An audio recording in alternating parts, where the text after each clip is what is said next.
Morning, boys. So it's around 7 a.m. right now, and to be honest, the past couple days have been pretty rough for me. I've been dealing with like some stomach issues, been kind of sick. Just got back from the gym today, just have not been having good workouts at all.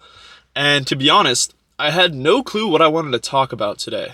But I got a DM yesterday, and the DM essentially said, "Yeah, man, I was curious, like, what made you want to make that change and take like bodybuilding and your health and your routine more serious?" And it really got me thinking because I guess there's not really one specific moment that made me make the change, but more a series of events that showed me that I was not the person I wanted to be.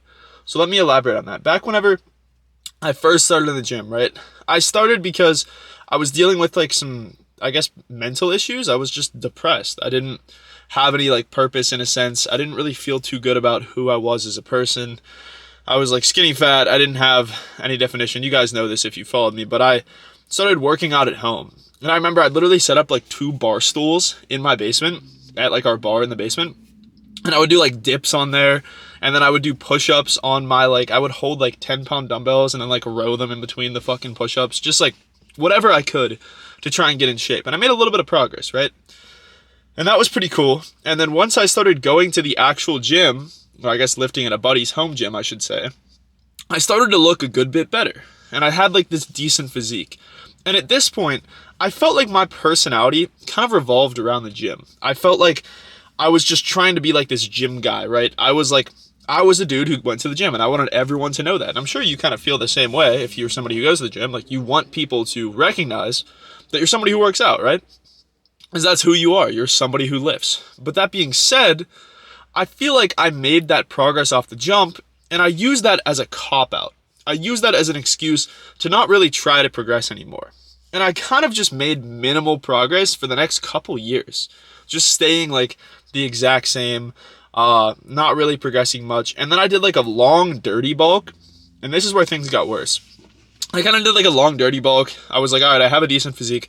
I don't really care about like getting like the insane body or anything like that. And I did this dirty bulk and I just like put on probably 20 pounds of fat. And I remember so vividly because I was like known as like a bodybuilder. I like told everyone I was a bodybuilder, but I didn't fucking look it. I remember my buddy telling me like that he had talked to this girl and the girl said like, "Oh, that kid looks nothing like his Instagram. Like he looks fat," or something like that. And I was just like me realizing that I genuinely was like, I was trying to come off as this guy who was like big into the gym, but I didn't fucking look good. That ate me alive because I felt like I could be so much more. And that was like the first little step into making a change. But all I did was I changed like my sense of direction there, right? I was like, all right, I need to start like working out more. I need to start like taking my diet more serious. But what really sparked the change was all little moments like that, little moments like somebody telling me I didn't look good, little moments like being picked fun at for being like this gym guy but not looking that good. And all of those little moments kind of compiled. And during this time as well, I was going out and drinking a lot. I was being like, I just wasn't a good person. Like I just didn't have any morals or anything like that. I was like, didn't know what I wanted to be.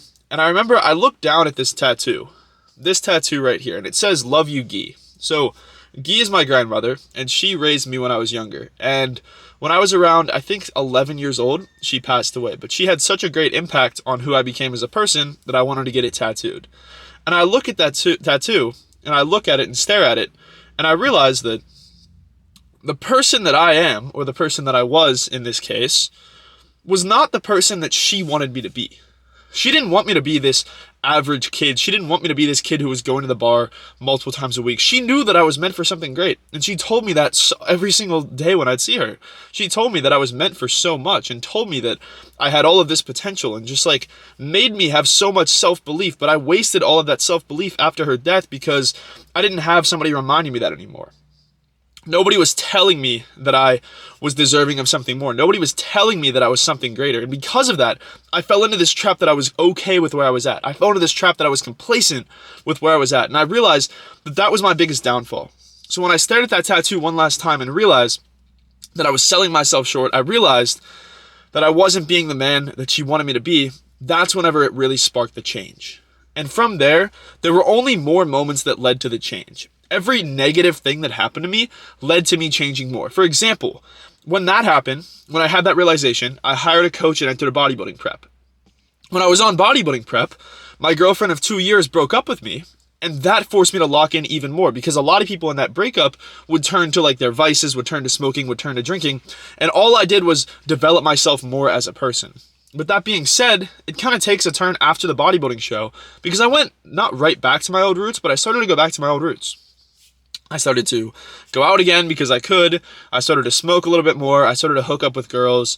And I didn't really have that underlying purpose. And the moment where it all changed, the moment where literally everything changed, I guess in a sense, was me going home for winter break, kind of just looking at my parents, seeing how much my mom was working, seeing how hard she was working every single day, and realizing that I was doing her a disservice by not becoming the man that I knew I could be, by not being able to work hard to provide for her, by not being able to pursue something greater. So I realized that that is where I was selling myself short.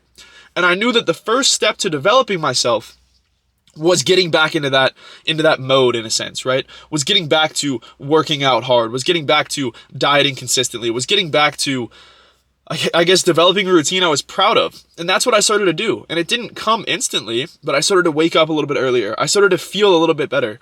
And now, while I'm not perfect, I still have so many temptations. I want to go out. Like, I still feel like, oh, I want to go out and drink because all my friends are. I want to eat this food because all my friends are. I want to do X, Y, Z. And I still feel so susceptible to that.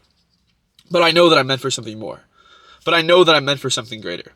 And because of that, I'm able to avoid those vices, and I'm able to not fall back into that trap, because I realize that nobody else is going to come save me. Nobody else is going to come help my family out. Nobody else is going to become the man that my grandmother wanted me to be. So that is why I made that change. And for you watching this, the title of this video, I didn't title it yet, but it's probably something like, you're going to find this whenever you're ready to find it, whenever you're ready to make the change. And the reason I titled it that isn't for me to sit here and tell you my story. The reason I tell you my story is so you can understand what place I'm speaking from.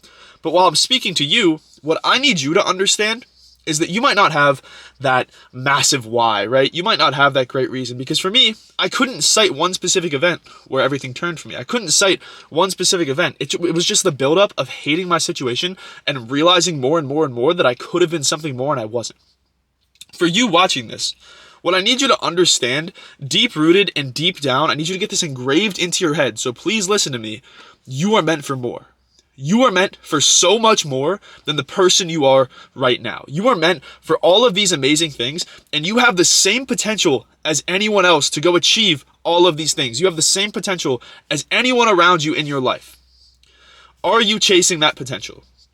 Are you trying to be that better person? And I know deep down, the answer is no. The answer is, I could be doing something more, Brandon. I could be doing something better. And while that's okay, you need to first recognize that. You need to recognize and understand that you are capable of so much more. If you died today, you died right now, and you knew you were going to die, while you're lying on your deathbed, would you be thinking that, yes, I did everything I wanted to do. I was the man that I wanted to be. I did everything that I set my mind to? The answer is probably no, right? Well, I need you to understand that that's not always guaranteed, right? Tomorrow's not always guaranteed. And I know that sounds so fucking cliche and corny, oh, then tomorrow, but genuinely, tomorrow is not guaranteed. I remember, like, the day that my grandmother died, I remember so vividly how it didn't feel real. It didn't feel like it genuinely did not feel like it was a real thing. It felt like there was like some sick joke and she was going to come back tomorrow and everything was going to be fine. And then the next day she didn't. And then the next day she didn't. And then the next day I was at her funeral. And I realized that everything can change in an instant. Your whole life can change in an instant. And I do not want to die knowing that I was not the man that I was destined to be. I do not want to die knowing that I was not pursuing something greater. So for you, I need you to understand that if you don't change, if you don't make any change and you don't start taking the actions of the person you want to be, then one day you're going to die. And before you do, you're going to realize that you were not the person you were destined to be, that you had so much more in store. The pain of failing, the pain of losing is nothing compared to the pain of regret. The pain of regret is the greatest, most horrible feeling you could ever feel because you know deep down in your head that you had the potential to do something but you didn't. If you failed, so be it. You can try again. You can keep fucking working at it. You'll eventually succeed. You're inevitably going to succeed if you don't stop trying. But if you quit, or even worse, you don't even start, you're never even going to get that feeling. You're never even going to get that chance to succeed. You are not giving yourself a chance to succeed because you are not trying your hardest. You're not giving yourself a chance to become that person because you're not putting your effort in. You're going to live with regret. You're going to die with regret. And it's plain and simple. You have the same potential that any other man on this earth has. And a lot of people will say, oh, like, but Brandon, I'm just already overweight. Like, I'm already skinny. I'm already whatever. I'm not locked in. I go to the bar 3 times a week. Then fucking change it. Then make the change. Because you're just as capable as I am. Because a year and a half ago, I was sitting in your shoes. And I was watching some kid on a fucking YouTube video tell me that I needed to make the change. And I'd sit there and I'd watch that motivational content all day. But I didn't change. I didn't change until I did it for myself. So you can watch this video and you're probably going to be like, yeah, Brandon, like, I'm really motivated right now. Like, I'm going to do all these things. I don't care. I don't care how motivated you say you are. Your actions will prove how motivated you really are. Because if you're not taking those actions, if you're not trying to be that person, then you don't really want it. You might say you want it. You might say you want to be all these great things, but do you really want it? Do your actions prove that you want it? And does your lifestyle prove that you want it? Because if not, you're never going to become that person. I love you guys. I'll talk to you soon, and I will see you in the next one.